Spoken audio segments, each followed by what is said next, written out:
Olá, galera! Tô aqui num cenário diferente hoje, porque eu tô na casa da minha mãe, tomei o quarto do meu irmão pra gravar o vídeo. A gente tá acompanhado ali, ó, do Dom Quixote e do Sancho Panza. Então começamos essa segunda-feira muitíssimo bem acompanhados.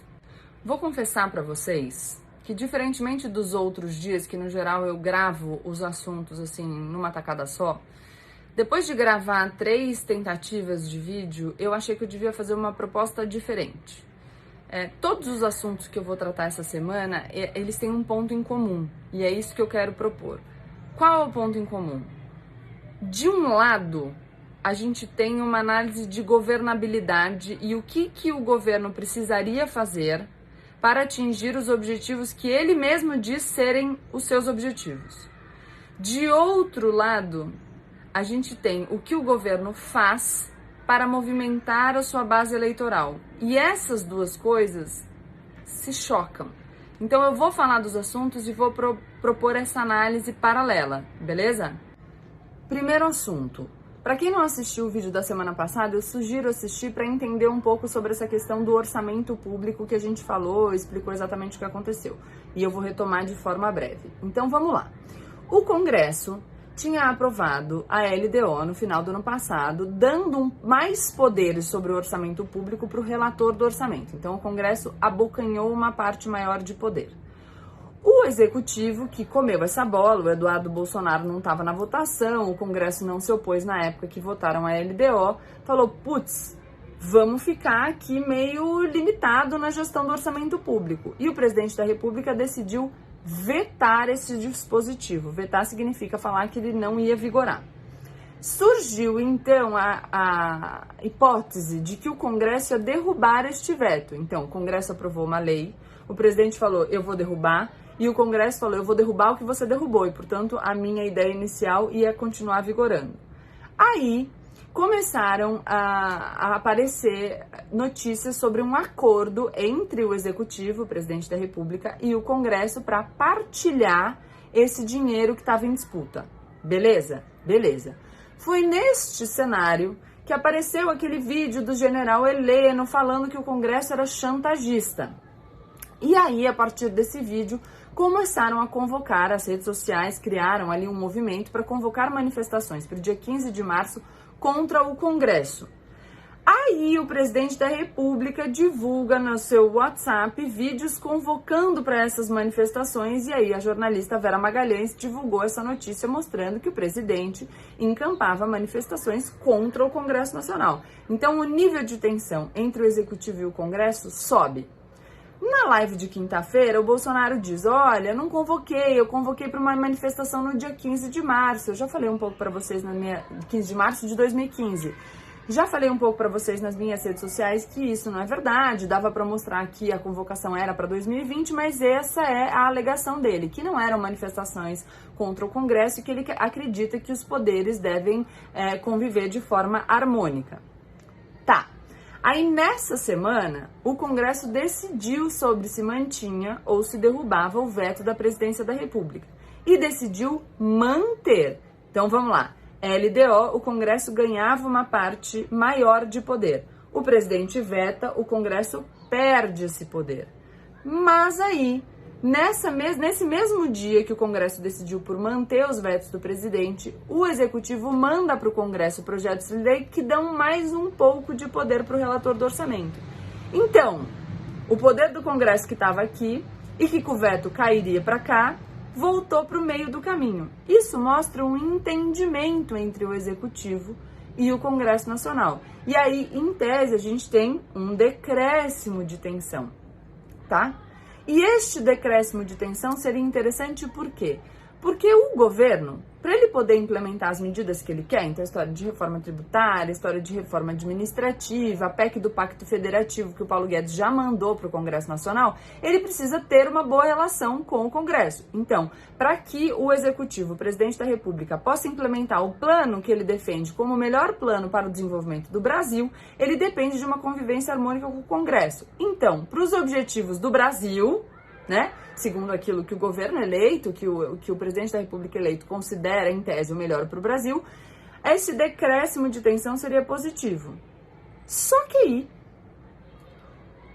No dia que o Congresso manteve o veto do presidente da República, o Jair Bolsonaro já fez um tweet falando que não tinha nenhum acordo.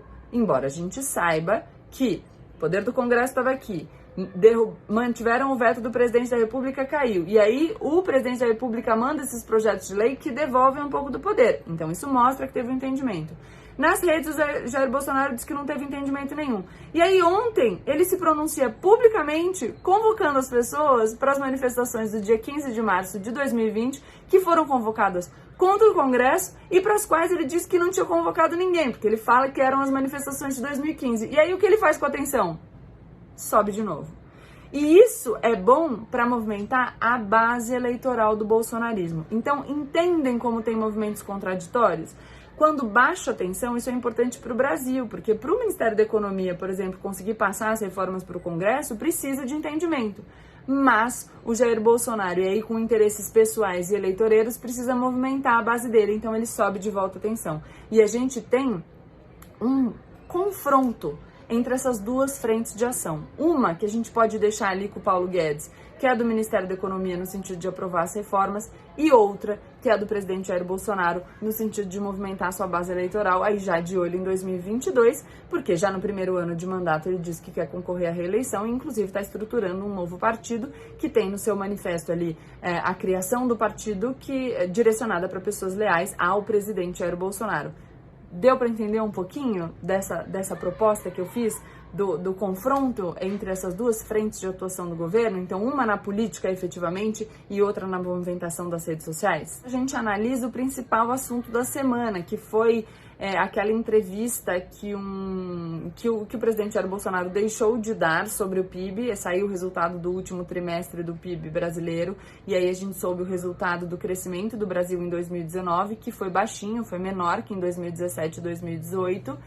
E o presidente Jair Bolsonaro, em vez de responder as perguntas dos jornalistas sobre esse tema, mostrando ali responsabilidade, principalmente com quem o elegeu para lidar com uma situação de crise na qual o Brasil já estava inserido. Então, quando o presidente Jair Bolsonaro se apresenta como candidato, o Brasil já estava em crise. A gente tem a recessão começando no governo ainda da Dilma Rousseff. E ele se apresenta como um candidato que pode resolver esse problema para o Brasil. Então, quando a gente tem o resultado do crescimento brasileiro no primeiro ano de governo, a gente espera do nosso presidente da República, e imagino que quem elegeu esse presidente da República espere de forma ainda mais intensa que ele nos explique o que aconteceu e apresente propostas para que a gente possa crescer mais, né? Estamos ainda com um crescimento baixo, temos um índice de desemprego ainda muito baixo, então esperamos do presidente da República que ele se comporte de fato como o gestor do nosso país. Mas aí ele fez um humorista dar essa entrevista. E, de novo, a gente tem as duas frentes. Então, quando o Paulo Guedes dá a entrevista e diz o seguinte: olha, o crescimento não foi tão ruim, eu não sei porque vocês estão surpresos, a gente já esperava um resultado como esse. Tem um ponto aí que é, antes do Jair Bolsonaro ser eleito, as projeções, inclusive do Paulo Guedes, eram mais otimistas, né? Então a gente vê que eles foram mudando o discurso no decorrer do governo. No passado, os apoiadores da eleição de Jair Bolsonaro diziam que se outro candidato que não ele fosse eleito, o dólar chegaria próximo dos R$5. E agora a gente, com o dólar próximo dos R$5, o ministro da Economia diz que isso é bom, porque é uma política de substituição de importações e tal. Então tem uma mudança de discurso. Mas ainda assim o Paulo Guedes insiste no eixo principal da proposta, que é: a gente precisa continuar aprovando as reformas no Congresso. Legal. Para aprovar as reformas no Congresso, a gente precisa do quê? De estabilidade, de baixa da tensão, porque as propostas do governo, elas vão ser enviadas para o Congresso, e aí o Executivo precisa articular politicamente para que o Congresso aprove essas propostas. Primeiro precisa mandar, né? Porque embora eles falem que a gente precisa continuar aprovando as reformas, a reforma administrativa, por exemplo, o governo promete que vai mandar, mas não mandou. Então a gente precisaria de uma baixa de tensão. Mas aí, num movimento para continuar tendo repercussão nas suas bases de apoio, o presidente Jair Bolsonaro faz essa piada com um humorista, ataca a imprensa num desrespeito que tem apoio dessa base bolsonarista e com isso aumenta a atenção do governo e produz um resultado negativo para o Brasil, inclusive em relação à credibilidade internacional. Vamos fazer aqui uma proposta. A gente, quando fala de baixa de juros, né, o juro tá baixo, a gente diz o seguinte: olha, quem antes trazia o dinheiro para cá para investir apenas para ganhar o nosso juro, que era alto, tirou o dinheiro. Então saíram os dólares, a quantidade de dólares no país é menor e por isso o valor do dólar sobe. Por isso que a gente está com um dólar próximo de R$5. Tá, o que a gente tinha que ter aqui para as pessoas voltarem a investir no Brasil agora de maneira diferente? Um ambiente com credibilidade, um ambiente com segurança jurídica e, penso eu, um ambiente no qual o presidente da República trate com seriedade informações sobre o PIB nacional. Né? Se você fosse um investidor estrangeiro e você tivesse vários países para decidir onde investir, será que aqui a gente mostra um ambiente de estabilidade ou essas tensões entre executivo e parlamento, por exemplo, geram desconfiança do investidor estrangeiro? Entendem o que eu estou falando? Então, de um lado, a gente tem uma demanda por baixa de tensão, que é uma demanda que seria interessante para o Brasil como um todo, inclusive economicamente. E aqui aceitando a premissa do Ministério da Economia de que a gente precisa aprovar essas reformas, mas de outro lado, a gente tem os interesses eleitoreiros do Jair Bolsonaro, que precisa movimentar sua base e por isso precisa elevar a tensão. Então, de novo, esses objetivos se chocam. E aqui, só fazendo uma observação rapidinha, nem sou economista, mas sobre essa questão que também movimentou as redes sociais, no sentido de não assumir que o resultado foi aquém do esperado, de defender que foi um resultado positivo, o PIB de 1,1%, e para isso utilizar um conceito de PIB privado. Então, o que o governo fez foi falar que o gasto público diminuiu e o investimento privado aumentou e, por isso, este seria um resultado positivo. Aí eles fazem uma contraposição entre indicadores que, na verdade, não existem, que é falar que existe um PIB público e um PIB privado. E aí, o que a gente precisa entender? Por que é importante a gente tomar cuidado com esse tipo de informação simplificada? Porque na mesma época, o presidente Jair Bolsonaro, aliás, no dia seguinte à liberação do resultado do PIB, o presidente Jair Bolsonaro faz posts sobre uma obra pública, de uma estrada. E aí, obras públicas de estradas são investimento público.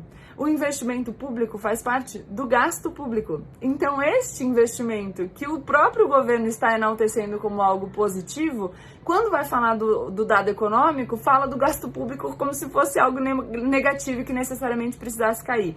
Então, essa é a cilada da simplificação de conceitos. Quando a gente fala de gasto público, a gente tem que entender que o gasto público não necessariamente é ruim. Ele pode ser bom, como o próprio governo admite quando faz a propaganda aí do Ministério da Infraestrutura na finalização de uma estrada. O que a gente tem que combater é o gasto público de má qualidade. E não o gasto público, qualquer gasto público. Então, a solução para a gente lidar com um Estado ineficiente não é matar o Estado, mas é tornar esse Estado eficiente. Então, é só pedindo aqui para vocês prestarem atenção nesses dados, porque às vezes a gente não conhece muito o que significa uma coisa, o que significa outra, e cai nessas ciladas. Então, prestar atenção para não cair na cilada, não precisa acreditar em mim, pode buscar informações por outras fontes, mas sempre buscar informações para que a gente consiga opinar sobre os assuntos da forma mais segura possível. Ainda nesse assunto de criar tensão e polêmica sobre as notícias, eu falo do encontro do presidente Jair Bolsonaro com o presidente dos Estados Unidos, Donald Trump. Então vamos lá. Para o presidente Jair Bolsonaro, para a gestão Jair Bolsonaro, para aquilo a que eles se propuseram e em relação ao que eles defendem, esse encontro é super positivo, é fantástico. Mas o que eu sinto muito é que o encontro, essa notícia, seja acompanhada de outras notícias como a escolha do presidente Jair Bolsonaro em impedir que jornalistas de determinados veículos de comunicação participassem da cobertura desse evento. E o presidente Jair Bolsonaro postando no seu Twitter, acho que foi no Twitter, não sei se foi no Instagram, a notícia sobre essa distinção entre veículos de imprensa. E aí o que a gente precisa sempre ficar esperto? Toda distinção feita pelo ocupante de um cargo público, ela deve ser uma distinção fundamentada, alicerçada em critérios objetivos. Por quê? Porque se ela for fundamentada em critérios subjetivos, a gente tem aí uma violação do dever de impessoalidade. Quando uma pessoa ocupa um cargo público, ela não decide mais como indivíduo, ela decide pelo cargo público, porque naquele exercício ela cumpre uma função pública. Então, quando o presidente Jair Bolsonaro atua como presidente da República, pouco importa o que pensa o cidadão Jair Bolsonaro, porque ele, no exercício do cargo, deve se comportar da maneira que exige aquele cargo, porque as pessoas que ocupam são passageiras, mas o cargo permanece. Então a instituição deve ser mais importante do que a pessoa que ocupa transitoriamente a cadeira daquela instituição. Deu para entender mais ou menos? Então, o vídeo foi um pouquinho diferente. Eu queria fazer para vocês essa proposta da gente analisar. E aqui, vejam que eu sequer questionei as propostas do presidente da República e do ministro Paulo Guedes para o Brasil. Não fiz um juízo de se são boas ou não são boas, porque foram eleitos pelo povo brasileiro, uma parcela do povo brasileiro os elegeu, exercem legitimamente o cargo para o qual foram eleitos, mas precisam se comportar de uma maneira a viabilizar o próprio projeto de governo, a menos que a gente tenha um projeto eleitoral colocado em primeiro lugar em detrimento de um projeto de Brasil. E aí o que eu acho que a gente precisa sempre pensar é, se uma das críticas às gestões anteriores é que elas eram projetos de perpetuação no poder e não projetos que colocavam o interesse nacional em primeiro lugar, será que agora a gente não tem que fazer uma avaliação sobre o que das atitudes do presidente da República tem a ver com um projeto de perpetuação no poder, já que existe um objetivo declarado de reeleição em 2022, e o que tem a ver com um projeto de país, com uma implementação daquilo que é considerado o melhor para o desenvolvimento do Brasil e aí, consequentemente, o melhor para que o povo brasileiro tenha melhores condições de existência. Então eu proponho essa análise e, por fim, deixo para vocês um feliz Dia das Mulheres para todas as mulheres, acho que compartilhando um desejo. Eu desejo que a gente se torne cada vez mais forte, cada vez mais protagonistas da nossa história, que a gente tenha cada vez mais força para viver da maneira que a gente acha melhor, enfrentando as consequências das nossas escolhas e com condições de não esmorecer. Acho que esse é o desejo que eu tenho para todas nós. Beijo, até semana que vem.